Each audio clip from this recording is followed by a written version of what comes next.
What's up everyone, welcome back to the channel. तो हम लोगों ने एक चैप्टर कंप्लीट कर लिया हमारी फिजिकल एजुकेशन में। अब चलते हैं हम चैप्टर नंबर 5 की तरफ, जो कि है women and children in sports. तो women and children in sports काफी इंपॉर्टेंट चैप्टर है और इससे भी क्वेश्चन बन जाते हैं। तो आइए जल्दी से इसको भी कंप्लीट करते हैं, फिर हमारे 5 में से 2 चैप्टर्स कंप्लीट हो जाएंगे, रह जाएंगे 3, फिर क्विकली उन्हें भी कंप्लीट कर लेंगे। Let's begin.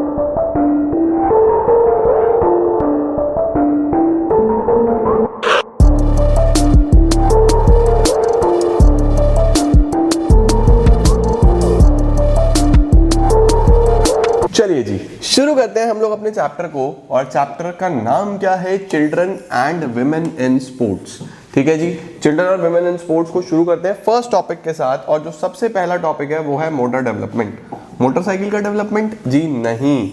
यहां पे अगर मैं बात करूं मोटर, तो मोटर का मतलब होता है ओवरऑल किसी भी बॉडी के बोन्स, मसल्स, मूवमेंट्स, इनका डेवलपमेंट। ठीक है, तो motor development means the development of child's bones, muscles, his और हर एबिलिटीज टू मूव, कितना एबल है वो मूव करने में, कितना फ्लेक्सिबिलिटी होगा बॉडी में, ये सारी चीजें हमारी मोटर डेवलपमेंट का पार्ट होता है। एंड मैनिपुलेट हिज और ओन एनवायरमेंट, यानी कितना एक्टिव है, कितना तेज भाग रहा है, कितना स्लो भाग रहा है, ये सब मोटर एनवायरमेंट में हमारे पास आ जाता है और इसी को हम मोटर डेवलपमेंट बोलते हैं। ठीक है, मोटर डेवलपमेंट कितने पार्ट्स का होता है? हमारे पास 2 प्रकार का, ग्रोस मोटर डेवलपमेंट और fine motor development. Gross word यहाँ पे इसका मतलब होता है बिग और फाइन का मतलब होता है स्मॉल। तो याद रखो, जब हम बात कर रहे हैं बड़ी मसल्स का, जितनी भी हमारी बड़ी मसल्स हैं, हमारे बड़े बोन्स हैं हमारी बॉडी में, तो we are talking about gross motor development. ठीक है, यानी कि डेवलपमेंट ऑफ लार्ज मसल्स। और हम बात कर रहे हैं फाइन, तो जितनी छोटी ये फिंगर्स, हैंड, छोटी छोटी मसल्स, छोटे छोटे बोन्स, तो इसमें हम बात कर रहे हैं स्मॉल मसल्स का। अच्छा, इसमें कौन कौन से मूवमेंट्स हमें देखने को मिलते हैं? सिटिंग, वॉकिंग, रनिंग, क्लाइंबिंग, ये सब पूरे बड़े मसल ग्रुप्स का पार्ट है। और ये हमारे पास फिंगर्स एंड हैंड्स, ये सब छोटे छोटे, जैसे holding of javelin, Neeraj Chopra ji javelin throw, है ना, तो जैवलिन होल्ड कैसे करी जाएगी? फिंगर्स की मदद से, right. Smashing of volleyball, volleyball अगर आपको स्मैश करना है। उसके अलावा कैचिंग अ क्रिकेट बॉल, ये सब आ सकता है आपसे, तो याद रखना, पूछा जा सकता है कि ये कौन से मोटर डेवलपमेंट का पार्ट बनेगा, तो आप कहोगे कि ये सब फाइन मोटर डेवलपमेंट का पार्ट है, ग्रॉस का नहीं है। ठीक है जी। अच्छा, मोटर डेवलपमेंट होता किस तरीके से है, किस तरीके से डेवलपमेंट होता है बोन्स में, मसल्स में बच्चों के? तो 3 स्टेजेस में होता है। सबसे पहले स्टेज को बोलते हैं अर्ली चाइल्डहुड, जो कि है 3 to 6 ईयर्स, बिल्कुल इनिशियली। फिर होता है मिड चाइल्डहुड 7 to 10 ईयर्स। फिर होता है लेट चाइल्डहुड 11 to 12 ईयर्स। ठीक है, मतलब 12 सालों तक यूजुअली डेवलपमेंट आपको देखने को मिलता है। सबसे पहले अर्ली चाइल्डहुड देख लेते हैं। इन्हें हम प्री स्कूल ईयर्स भी बोलते हैं, बिल्कुल शुरू वाले, वो नर्सरी, एलकेजी, यूकेजी वाले ईयर्स, है ना। और प्री स्कूल ईयर्स में किस तरीके से डेवलप होते हैं? आपका पूरा का पूरा running, jumping, throwing, climbing ladders, ये बच्चा धीरे धीरे धीरे धीरे सीख रहा होता है। इसमें कौन कौन सी एक्टिविटी स्टार्ट करी जा सकती हैं बच्चे की? जिम्नास्टिक्स, थोड़ा बहुत बेसिक जिम्नास्टिक्स, यानी उसे पूरा वजन लगा दिया। स्विमिंग, ये स्टार्ट करा जा सकता है। एंड नो कॉम्पिटिशन्स, बच्चे को कोई भी कंपटीशन वगैरह नहीं खिलवाना होता, बस अपना उसका पर्सनल डेवलपमेंट के ऊपर ध्यान देना होता है। अब चलते हैं हम लोग मिड में। मिड या मिडल चाइल्डहुड की अगर बात करूं तो ये होता है 7 से 10 ईयर्स में। 7 पे शुरू होगा, 10 पे खत्म हो जाएगा, याद रखना इन चीज़ों को। इसमें क्या होता है, ये जो उसने डेवलप करा है रनिंग, जंपिंग, इसमें उसका बैलेंस अच्छा होता है, इसमें पोस्चर अच्छा होता है। डेवलप तो ये इधर ही हो जाता है 3 to 6 में, बट अब वो बेटर बनेगा day to day. Speed related abilities grow करेंगी उसकी, अब उसकी स्पीड बनेगी, एजिलिटी बनेगी, वो ज्यादा तेज भाग पाएगा, स्लो भाग पाएगा, है ना। कोऑर्डिनेट एक्टिविटीज काफी तेजी से चलती हैं, कोऑर्डिनेटिव एक्टिविटीज, क्योंकि अब वो स्पोर्ट्स खेलता है तो कोऑर्डिनेटिव एक्टिविटीज बढ़ती हैं। और फ्लेक्सिबिलिटी थोड़ी स्लो बढ़ती है यहाँ पे, मतलब बढ़ती तो है फ्लेक्सिबिलिटी, बट थोड़ा धीरे धीरे धीरे धीरे। उसके बाद यहाँ पे कंपटीशन भी ना के बराबर होना चाहिए। compete कर सकता है वो, आपस में 1-2 बच्चे कर लें, बट कंपटीशन गेम्स वेम्स में नहीं खिलाया जाता इस लेवल पे भी।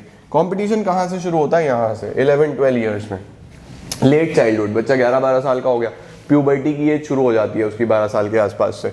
तो इस सिनारियो में क्या होता है, अब उसके थोड़े टिपिकल या कॉम्प्लेक्स प्ले कॉम्बिनेशंस, जितने भी उसके टीचर्स हैं, कोचेज हैं, वो उसको अब कॉम्प्लेक्स, थोड़े टिपिकल सिचुएशंस दिखाते हैं।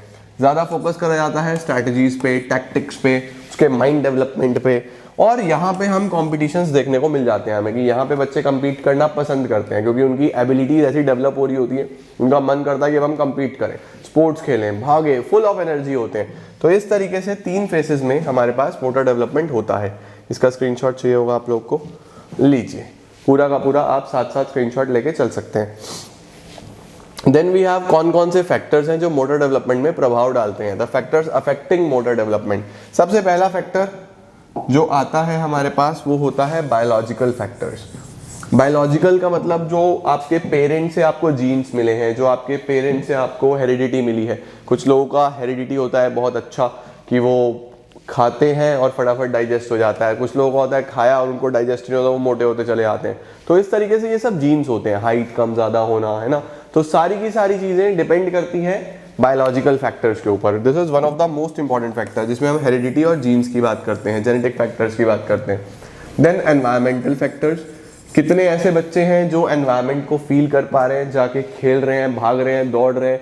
पहले टाइम पे जब हम देखते थे बच्चों को तो वो बाहर बहुत ज़्यादा, इवन आप लोग भी अपने छोटे उम्र में, अभी आप सब 17-18 ईयर्स के हो चुके हो, अपनी जो आपकी एज थी 6 to 10 वाली, या उस सिनारियो में जब तक इंटरनेट इतना डेवलप नहीं था तो आप लोगों ने खूब एनवायरनमेंट में भाग दौड़ करी है, खेले हो। बट आजकल के बच्चे जो अब हम बच्चे देखने को मिल रहे हैं हमें, वो बिल्कुल भी इस चीज़ में नहीं है। तो वैसे ही हमें फ़र्क भी दिख रहा है, बच्चे बहुत मोटे मोटे मोटे मोटे बच्चे हो रहे हैं आजकल, और वो बस पूरे दिन घर बैठे रहते हैं, चिप्स खाते रहते हैं, फास्ट फूड खाते रहते हैं, टीवी देखते रहते हैं, इंटरनेट चलाते रहते हैं, यही उनका काम है।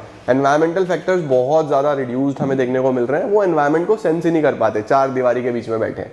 तो वहाँ पे भी बहुत इम्पैक्ट आ रहा है उनके मोटर डेवलपमेंट पे। पॉस्चरल डिफॉर्मिटी, पॉस्चरल डिफॉर्मिटी होता है कि अगर आपका पॉस्चर ठीक नहीं है, आपकी बैक में कुछ इशू है या आपका बॉडी पॉस्चर में कुछ प्रॉब्लम है, तो भी आपका मोटर डेवलपमेंट बहुत प्रॉपर नहीं हो पाएगा, क्योंकि आप बहुत अच्छे से ना भाग पाओगे, ना बैठ पाओगे, ना लेट पाओगे, तो प्रॉपर डेवलपमेंट नहीं होगा, राइट। न्यूट्रिशन, न्यूट्रिशन का बहुत बड़ा रोल है, पूरा चैप्टर पढ़ेंगे हम बैलेंस डाइट का, मोस्ट प्रोबेबली इसी के बाद में आपको वही पढ़ाऊंगा। तो न्यूट्रिशन में आपके पास हर प्रकार के कार्बोहाइड्रेट्स, फैट्स, प्रोटीन्स, मिनरल्स, उसके अलावा वाटर एंड जितने भी हमारे पास सोर्सेज हैं, माइक्रोन्यूट्रिएंट्स, मैक्रोन्यूट्रिएंट्स, हम वो सब की बात करेंगे। ये सब कंप्लीट होने चाहिए, सारे के सारे आपकी बॉडी में कंप्लीट होने चाहिए। अगर नहीं है तो फिर प्रॉपर मोटर डेवलपमेंट नहीं हो पाएगा, यानी फूड का बहुत इंपॉर्टेंस है। ओबेसिटी, बहुत ज़्यादा मोटापा होना, जो बहुत ज़्यादा मोटापे में हैं, मोटे हैं, उनका भी बहुत ज़्यादा मोटर डेवलपमेंट नहीं हो पाता प्रॉपर, तो ओबेसिटी से भी बचना है आपको। फिजिकल एक्टिविटीज़, जितनी ज़्यादा फिजिकल एक्टिविटीज़ होंगी, स्पोर्ट्स होंगे, गेम्स होंगे, उतना ज़्यादा मोटर डेवलपमेंट प्रॉपर होगा, जितनी कम होंगी उतना ही कम डेवलपमेंट होगा। अपॉर्चुनिटीज़, एक ऐसा बच्चा जिसको ज़्यादा अपॉर्चुनिटी मिलती है ज़्यादा स्पोर्ट्स खेलने की, गेम्स खेलने की, तो उसका डेवलपमेंट भी उतना ही अच्छा होता है। जिसको अपॉर्चुनिटीज़ ही नहीं मिलती उसका डेवलपमेंट भी उतना ही कम होता है। मैं बात करूँ मेरे पर्सनल स्कूल की, तो हम लोग को स्कूल्स में ऐसा कोई बहुत ज़्यादा अपॉर्चुनिटी नहीं मिली थी, इतना डेवलप भी नहीं था उस टाइम पे स्कूल, आज तो फिर भी काफ़ी डेवलप हो गया, but still there are numerous schools in our country जहाँ पे बच्चों को अपॉर्चुनिटीज़ ही नहीं मिलती हैं। तो lack of opportunities, lack of motor development, right. इसके बाद सेंसरी इम्पेयरमेंट्स, सेंसरी इम्पेयरमेंट्स में हम लोग बात करते हैं हमारे सेंसेस की। सेंसेस में चाहे हम विजुअल देखना कह सकते हैं, चाहे हम हियरिंग सुनना कह सकते हैं। अगर कोई बच्चा प्रॉपर देख नहीं सकता है तो वो समझ ही नहीं पाएगा स्पोर्ट्स को, सुन नहीं सकता है तब भी वो अपने कोच के, टीचर के इंस्ट्रक्शंस नहीं सुन पाएगा, तब भी उसका प्रॉपर टेक्निक बिल्डअप नहीं होगा, उसका तब भी प्रॉपर मोटर डेवलपमेंट नहीं होगा। तो अगर सेंसरी इम्पेयरमेंट है, सेंसेस सही से काम नहीं कर रहे, तब भी मोटर डेवलपमेंट में इश्यूज आएंगे। तो ये सब फैक्टर्स होते हैं हमारे मोटर डेवलपमेंट में जो कंट्रीब्यूट करते हैं, तो इनका स्क्रीनशॉट लेना है, ये ले लीजिए। इसके बाद फिर हम लोग चलते हैं दूसरे टॉपिक की तरफ, जो कि होता है एक्सरसाइजेस डेवलपमेंट। किस तरीके से कौन कौन सी एक्सरसाइजेस कब कब कैसे कैसे करनी है, वो सब हम डिस्कस करते हैं इसके अगले टॉपिक में। अब डिस्कस करते हैं about exercise guidelines. Exercise guidelines का मतलब कि कौन सी एक्सरसाइज कौन सी पर्टिकुलर एज में आपको करनी है तो बढ़िया रहेगी। देखो, सबसे पहले इन्फेंसी की बात करते हैं। छोटा बच्चा, छोटा चिंटू, बिल्कुल 1 से 2 ईयर्स वाले एज, इसमें उसको बेसिक एक्सरसाइजेस करानी है जिससे उसका हेड कंट्रोल बना रहे, सिटिंग, बैठना आए, थोड़ा बहुत क्रॉलिंग, क्रॉल करना आए बच्चे को। इसके लिए आपको ध्यान देना है कि वो बहुत सारे आप टॉयज ला के दे रहे हो, उसको आप इस तरीके का काम दो कि आपको पकड़ना है किसी चीज़ को, ग्रैब करना है टॉय को, उसको थोड़ा सा पुल करना है, उसको सिखाना है इस तरीके से। आपको ये चीज़ें अवॉइड कर देनी है बिल्कुल छोटे बच्चे के लिए। इलेक्ट्रॉनिक मीडिया, टीवी वीवी, फोन्स, उससे बिल्कुल दूर रखो और बेसिक उसको मेहनत करवाओ किस चीज़ पे, थ्रोइंग पे, कैचिंग पे, किकिंग पे, ये सारी चीज़ें उसको आनी चाहिए। तो ये सब इन्फेंसी में बेसिक एक्टिविटीज़, बेसिक एक्सरसाइज चलती हैं। अब थोड़ा सा बच्चा अर्ली चाइल्डहुड में आ गया, 3 to 7 years, right. 3 to 7 years में आपको पार्टिसिपेशन पे ध्यान देना है, कंपटीशन पे नहीं देना। बच्चे को कम्पीट थोड़ी ना कराना है, छोटा सा बच्चा है, उसको कोशिश करो कि वो पार्टिसिपेट करे ज़्यादा से ज़्यादा स्पोर्ट्स में, वो रनिंग करे, वो कोशिश करे बेसिक एक्सरसाइजेस की, रनिंग, जंपिंग, उसके अलावा मॉडरेट थोड़ा क्लाइंबिंग भी। तो इस तरीके की चीज़ें उसको बेसिकली सिखाई जाती हैं। At least 60 minutes of exercises per day पे फोकस करना चाहिए जब बच्चा होता है 3 to 7 ईयर्स ऑफ एज में। बात करें letter childhood 8 to 12 years, 8 to 12 years में, अब यहाँ पे उसको फिर से आपको किस चीज़ पे ध्यान देना है, मैंने अभी पीछे भी बताया, फोकस करना है कि बच्चा अब कोऑर्डिनेटिंग एक्टिविटीज सीखे, साथ साथ टीम स्पिरिट सीखे, टीम गेम सीखे, इस तरीके की चीज़ें। तो आपको यहाँ पे क्या करना है, उसका बॉडी कंट्रोल बढ़ेगा, स्ट्रेंथ पे ध्यान देना है, कोऑर्डिनेटिव एक्टिविटीज सीखनी है, टीम गेम सिखानी है उसको, उसके साथ साथ एंड्योरेंस बिल्ड करना है, स्टैमिना बिल्ड करना है, वो होगा रनिंग से, स्विमिंग से, साइकिलिंग से, ये ज़रूर होना चाहिए। देन इसके बाद एडोलेसेंस 13 से 19 ईयर्स ऑफ एज, 13 से 19 ईयर्स ऑफ एज जिसमें आप सब हो। नॉर्मल एक्सरसाइजेज तो आपको करनी ही है, 60 मिनट से 2 to 3 आवर्स अ डे तक भी आप कर सकते हो। और इसके अलावा जो मसल बिल्डिंग एक्सरसाइज होती है, मसल ट्रेनिंग होती है, वो आप कर सकते हो 3 डेज पर वीक में, मतलब एक हफ्ते में 3 से 4 दिन आप मसल बिल्डिंग एक्सरसाइजेस भी कर सकते हो, मसल स्ट्रेंथ पे भी आप काम कर सकते हो। एडल्टहुड की बात करें, अबव 19 तो सब कुछ डेवलप हो ही जाता है, तो बेसिक एक्सरसाइजेस डेली बेसिस पे चाहिए ही होती हैं कि आपको बेसिकली माइल्ड वॉकिंग करनी है, साइकिलिंग करनी है, रनिंग करनी है, ये इसमें भी 1 आवर पर डे तो चाहिए ही चाहिए, क्योंकि you have to stay always active, और इसके लिए ये सभी एक्सरसाइजेस की नीड रहती है। तो ये था हमारे पास बेसिक एक्सरसाइज गाइडलाइंस कि किस तरीके से कौन कौन सी कैसे कैसे, ये आप एक रीडिंग लगाना अपनी बुक में से, ये सारी चीज़ें आपके पास आ जाएंगी। अब चलते हैं हम लोग नेक्स्ट टॉपिक की तरफ, और ये टॉपिक स्क्रीनशॉट आपने ले ही लिया होगा। नेक्स्ट टॉपिक में मैं आपको बताता हूँ पॉस्चरल डिफॉर्मिटीज़ के बारे में, किस तरीके से पॉस्चर अलग अलग खराब हो सकते हैं लोगों के। तो चलिए जी, अब उस टॉपिक पे चलते हैं। अब डिस्कस करते हैं हम लोग पॉस्चरल डिफॉर्मिटीज, और इस पे क्वेश्चन 100% आपके एग्जाम में आएगा, तो इसे ध्यान से करना। पूरा चार्ट बनाया है प्रॉपर, इसका स्क्रीनशॉट ले लेना, हो सके तो मेरे साथ साथ लिख लेना और इसको प्रिपेयर करना प्लीज बहुत अच्छे से, इससे क्वेश्चन 100% आ रहा होगा। पॉस्चरल डिफॉर्मिटीज का मतलब होता है किसी भी बॉडी के पॉस्चर में कुछ ना कुछ कमियां होना। अब आपको इसके अंदर 5 तरीके की कमियां पढ़नी है। सबसे पहली देखो, शुरुआत होती है हमारी लेग से, तो नॉक नीज, ये हमारी नीज में होता है, बो लेग्स, ये भी लेग्स में होता है, ठीक है। उसके बाद फ्लैट फुट, ये भी पैरों की एक्सरसाइज है, एक कमी है। राउंडेड शोल्डर्स, आपके ये शोल्डर्स राउंड हो जाते हैं, और उसके बाद आपका स्पाइनल कर्वेचर, आपका जो बैक स्पाइन है ये कर्व हो जाता है। तो 3 चीजें तो आपकी पैरों की बताई गई है, चाहे वो नॉक नी हो, चाहे वो बो लेग्स हो, और या फिर वो फ्लैट फुट हो। उसके बाद शोल्डर्स, एंड देन उसके बाद हमारे पास बैक की। तो बेसिकली 5 डिफॉर्मिटीज है, पहले मैं आपको सारी दिखाता हूं और फिर आप इजी से समझ पाओगे। सबसे पहले शुरुआत करता हूं मैं नॉक नीज और बो लेग्स के साथ। तो देखो यार, सबसे पहले नॉर्मली किसी भी इंडिविजुअल के लेग्स ऐसे स्ट्रेट हो रहे होते हैं, ठीक है। अब नॉक नी में क्या होता है, जो नीज है वो यहां से क्लोज हो जाती हैं, यानी कि ये इस तरीके से एक्स शेप स्ट्रक्चर बन जाता है, नीज लॉक हो जाती है, इसको हम क्या बोलते हैं, नॉक नीज। और बो लेग्स क्या होता है, इसका जस्ट रिवर्स, इसमें ये पार्ट ओपन हो जाता है, मतलब ये इस तरीके से कर्वेचर सॉर्ट ऑफ बन जाता है। तो अगर आप ध्यान से देखो तो नॉर्मली बिल्कुल स्ट्रेट लाइंस आपको 2 दिखनी चाहिए। बो लेग्स में ये खुल जाता है बीच में से एरिया, बो लेग्स, और नॉक नी में नीज लॉक हो जाती हैं। तो ये हमारे पास बेसिक 2 प्रॉब्लम्स जो मैंने आपको लेग्स में दिखाई। अब चलता हूं मैं फ्लैट फुट की तरफ। फ्लैट फुट क्या होता है, देखो अगर आप किसी भी इंडिविजुअल का नॉर्मल लेग देखोगे, आप कभी भी पानी में, रेत में अपना पैर रखना, तो आपको कुछ इस तरीके का शेप दिखाई देगा, इस तरीके का, यानी बीच में जगह होती है हमारे फुट्स में, राइट, इस तरीके का।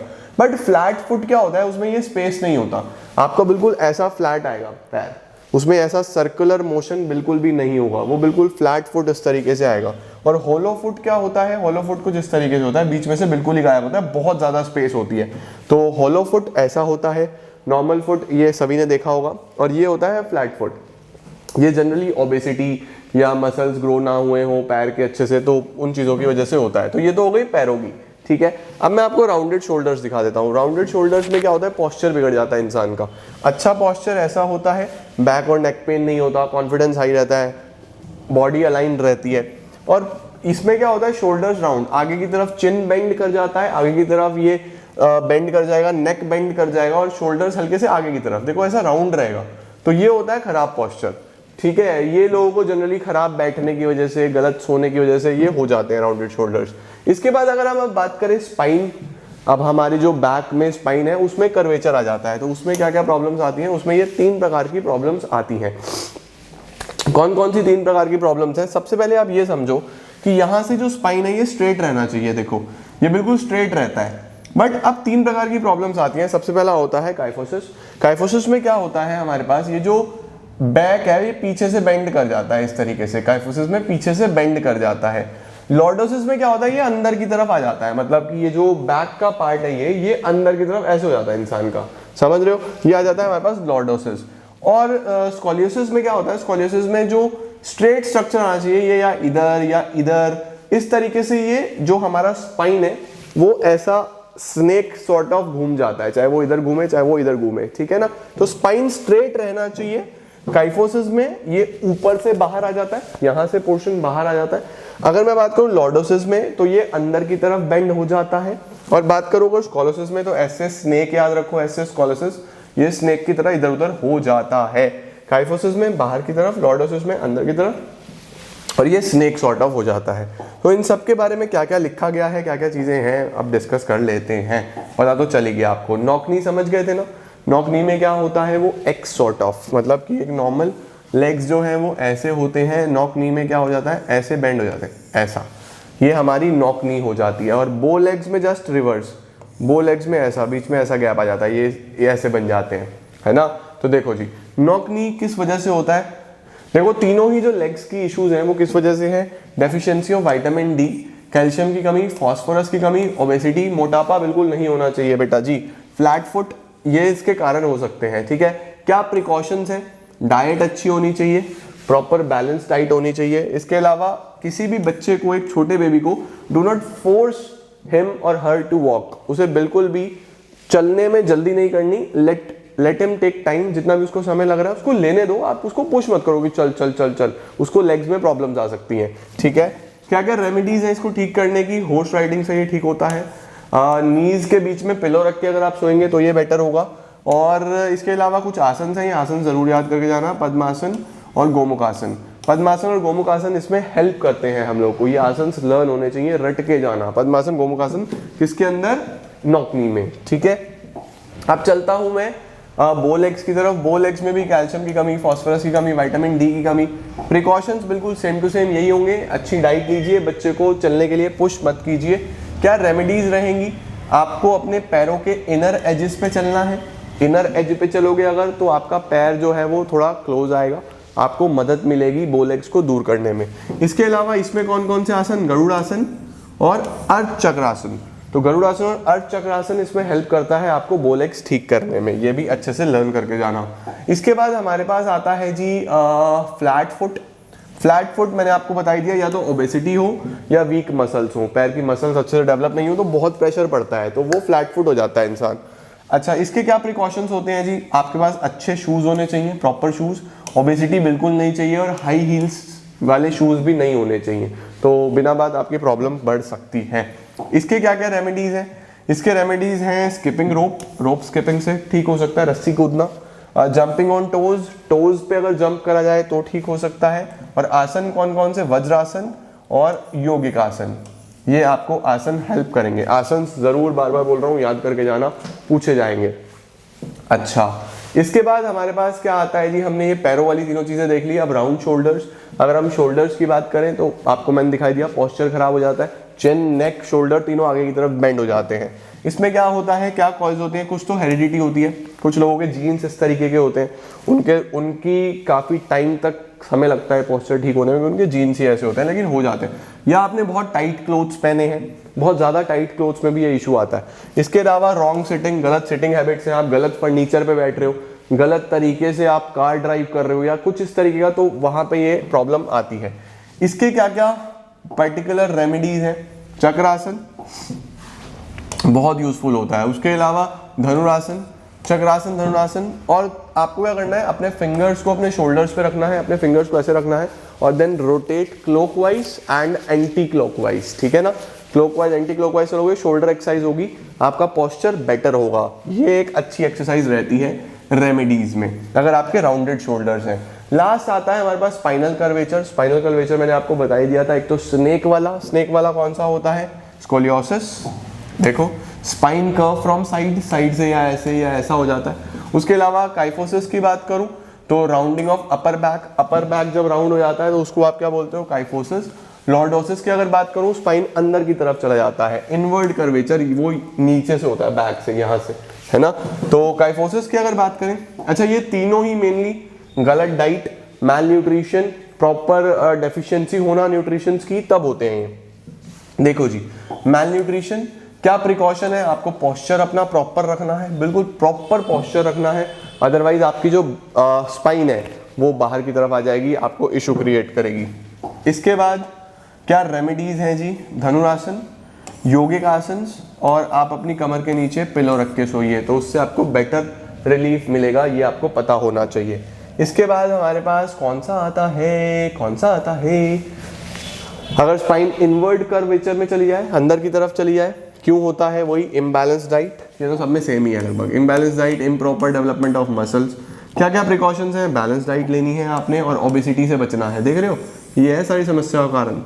रेमेडीज कौन कौन से, आसन, हलासन और टो टचिंग एक्सरसाइज समझते हो। देखो स्पाइन अंदर की तरफ चली गई है इधर, तो आपको उसे वापस लाना है, तो टो टचिंग के लिए बेंड करना है, जितना बेंड करोगे, टो टच करोगे, तो ये स्पाइन बाहर की तरफ आएगी, तो हेल्प मिलेगी, समझे।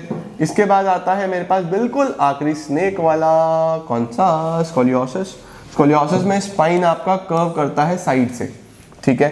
ये क्यों होता है, देखो बहुत सारे कारण हो सकते हैं, बट मैंने कुछ ही लिखे हैं। Disease in joints of bones के जॉइंट्स में प्रॉब्लम है कुछ, under developed legs properly develop नहीं है, गलत स्टैंडिंग पोस्चर की वजह से ये चीजें होती हैं।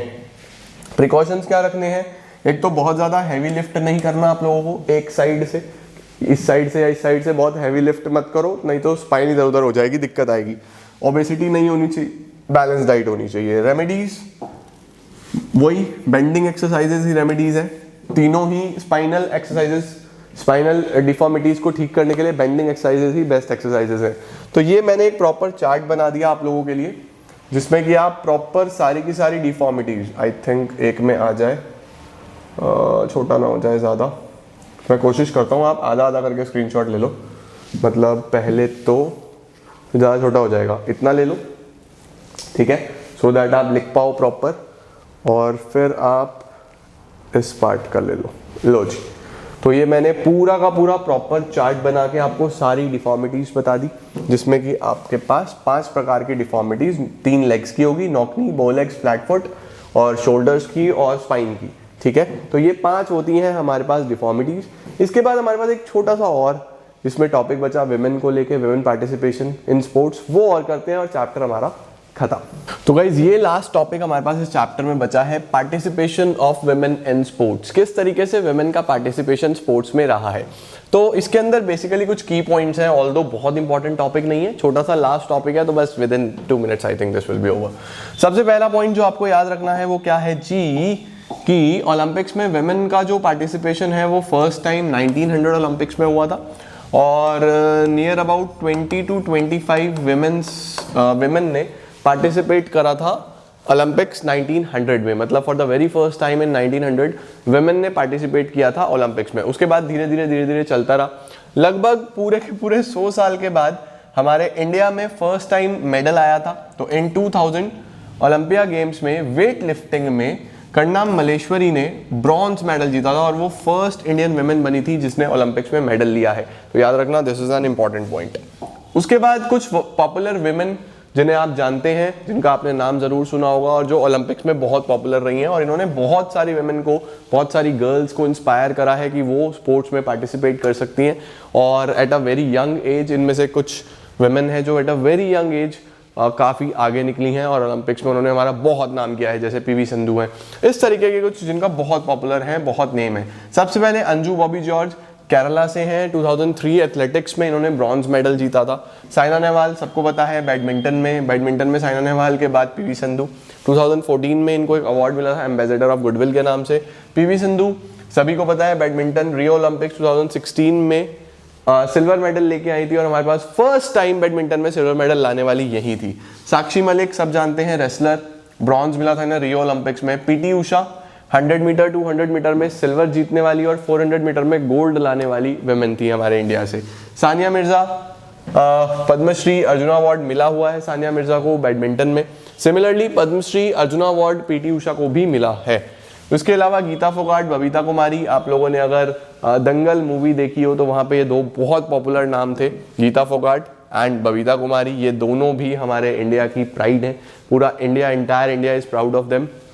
दोनों सिस्टर्स, एक के पास गोल्ड, एक के पास सिल्वर। तो गीता के पास गोल्ड एंड बबीता के पास सिल्वर रहा है और रेसलिंग में इन्होंने हमारे देश का नाम ऊंचा किया है। इसके बाद रीजंस क्या है कि इतना लेस पार्टिसिपेशन क्यों है विमेंस का, क्यों विमेन ओलंपिक्स में कम देखने को मिलती हैं, तो उसका रीजंस कुछ इस तरीके से दिए गए हैं। Although there are various reasons but कुछ कॉमन रीजंस हैं जो मैं डिस्कस कर रहा हूँ। लैक ऑफ एनकरेजमेंट, एनकरेज नहीं करा जाता फैमिली के द्वारा, सोसाइटी के द्वारा, स्कूल्स के द्वारा, बहुत कम एनकरेजमेंट मिलता है विमेन को। Number 2, lack of good leadership, बहुत अच्छी लीडरशिप नहीं देखने को मिलती, अच्छे लीडर्स नहीं मिलते, अच्छे कोचेस नहीं मिलते, तो दैट इज वाई कई बार विमेन पीछे रह जाती हैं। ट्रेडिशनल वे ऑफ लिविंग, हमारे इंडिया का जो ट्रेडिशनल वे है कई बार वो भी एक बैरियर बन जाता है स्पोर्ट्स के लिए। वेमेन बहुत ज़्यादा पार्टिसिपेट नहीं कर पाती because of our traditional way. उसके बाद लेस अपॉर्चुनिटीज़, इंडिया में अपॉर्चुनिटीज़ कम मिलती हैं, कॉम्पिटिशन्स कम होते हैं, वेमेन गेम्स कम होते हैं, तो इसी वजह से अपॉर्चुनिटीज़ काफ़ी कम रहती हैं। सोशल एनवायरनमेंट, सोशल एनवायरनमेंट में we are talking about society, society की एक्सपेक्टेशन, सोसाइटी की वॉन्ट्स, नीड्स, ये सब बहुत उलट पुलट है, तो गेम्स में वेमेन का पार्टिसिपेशन इस वजह से भी काफ़ी लो रहता है। इसके बाद किस तरीके से हम लोग पार्टिसिपेशन को बढ़ा सकते हैं, ये तब इंपॉर्टेंट होते क्वेश्चन अगर सब्जेक्टिव हो रहा होता। तो 1 मार्कर में तो यहाँ से मुझे नहीं लगता कुछ खास बनेगा, बट फिर भी पढ़ना आपको सब है। पहली बात, हम कंपल्जन कर सकते हैं स्कूल्स में, कॉलेजेस में, यूनिवर्सिटीज़ में कि गेम्स का एक कंपलसरी पीरियड होगा ही होगा, एक टाइम टेबल में गेम्स को भी ऐड करा जाए, तो मेंस के साथ साथ वेमेन का भी पार्टिसिपेशन उसमें बढ़ेगा। गवर्नमेंट इनिशिएटिव ले, गवर्नमेंट कॉलेजेस में नई नई चीज़ें लेके आए, नई नई स्कीम्स लेके आए, गवर्नमेंट पॉलिसीज़ बनाए इस तरीके के जिससे स्पोर्ट्स एनकरेज हो।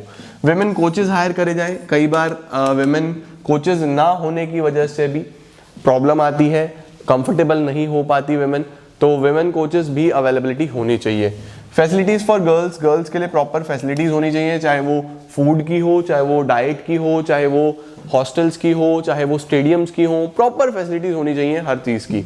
उसके बाद डोमिनेंस जो है, जो स्पोर्ट्स में एक मेल डोमिनेंट सिस्टम बना है, ये मेल डोमिनेंट सोसाइटी जो बनता जा रहा है स्पोर्ट्स में, ये नहीं होना चाहिए, इसको चेंज करने की ज़रूरत है। और इक्वल राइट्स जैसे हमारा कॉन्स्टिट्यूशन सबको देता है, हमारे देश में सबको बराबर अधिकार है, उसी तरीके से स्पोर्ट्स में भी ये मेल डोमिनेंस खत्म होना चाहिए।